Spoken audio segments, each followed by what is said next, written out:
अगर तो चलते वक्त आपके पैरों में जलन होती है, थोड़ा सा चल के आप थका हुआ फील करते हैं, दर्द होता है या फिर नमनेस होती है, तो इसे उम्र का तकाजा कभी भी मत समझे, क्योंकि ये अलामत हैं आपके खून के नालियों में ब्लॉकेज की।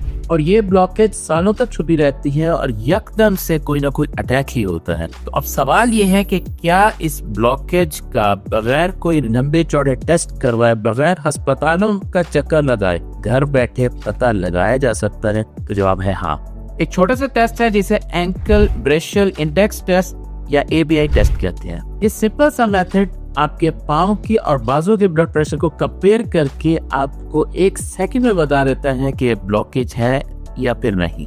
इस टेस्ट को करने के लिए आपको घर में एक डिजिटल ब्लड प्रेशर मशीन चाहिए। सबसे पहले अपने दोनों बाजुओं से ब्लड प्रेशर लेने और जो हाई वैल्यू हो उसको लिख लें। इसी तरह दोनों टखनों से थोड़ा सा ऊपर करके कफ को बांधे और वहां से रीडिंग ले लें और जो रीडिंग हाई हो उसको भी लिख लें। अब टखनों की रीडिंग को बाजुओं से आने वाली रीडिंग से तकसीम करें। अगर तो उसका जवाब 1 से 1.4 आ रहा है तो बिल्कुल नॉर्मल है, कोई ब्लॉकेज। लेकिन अगर यही जवाब 0.9 से 0.99 आ रहा है तो इसका मतलब आप बॉर्डर लाइन पे है और किसी भी वक्त ब्लॉकेज का प्रोसेस स्टार्ट हो सकता है। लेकिन अगर रिजल्ट 0.5 से 0.89 तक है तो बॉस ब्लॉकेज प्रेजेंट है और अब इलाज करने की जरूरत है। लेकिन अगर खुदा ना खास्ता आपका रिजल्ट 0.5 से नीचे आ रहा है, इसका मतलब है सारे काम छोड़ के सीधा कार्डियोलॉजी हॉस्पिटल की इमरजेंसी में जाएं, एक अच्छे कार्डियोलॉजिस्ट से मिलें और सारे टेस्ट करवा के मेडिसिन लें।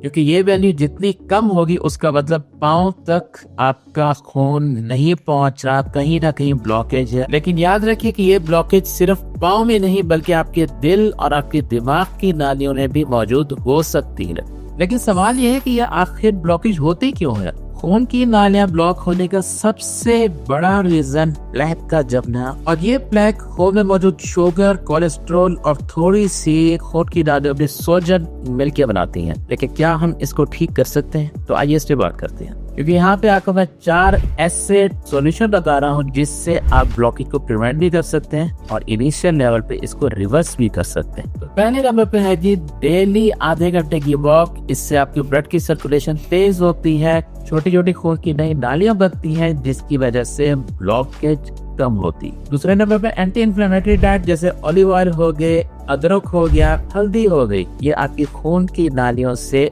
सोजन को खत्म करते हैं। और अगर तो आप सिगरेट पीते हैं तो याद रखिए कि तंबाकू में मौजूद निकोटीन खून की नालियों को बहुत ज्यादा हद तक कॉन्स्ट्रिक्ट कर देती है और ब्लॉकेज के प्रोसेस को डबल कर देती है। और चौथा और सबसे अहम, ओमेगा 3 और विटामिन के को अपनी जिंदगी का हिस्सा बना दें। ओमेगा 3 आपको मछली से, बादाम से अबंडेंटली मिलता है। इसके अलावा विटामिन के और ओमेगा 3 बाजार में अक्सर सप्लीमेंट की फॉर्म में मिलता है। ओमेगा 3 एक तो आपकी नालियों से सोजन को खत्म करेगा, दूसरा वहां से कोलेस्ट्रॉल और चर्बी को घटाएगा, और विटामिन के आपकी खून के नालियों से कैल्शियम को भगा के हड्डियों तक पहुंचाता है। अब अगर ब्लॉकेज इनिशियल लेवल पे है तो ये 4 चीजें अपनाने से सिर्फ 6 से 12 महीनों के अंदर अंदर आप ब्लॉकेज को रिवर्स कर सकते हैं। लेकिन अगर केस सीवियर है तो फिर जाहिर है डॉक्टर ही इलाज करेंगे, इन चीजों से खुश नहीं होने लगा। याद रखिए कि खून की नालियों की ब्लॉकेज एक बहुत ही सीरियस प्रॉब्लम है और हमारी बॉडी कभी भी इब्तदाई मराहल में इसके साइन नहीं देती,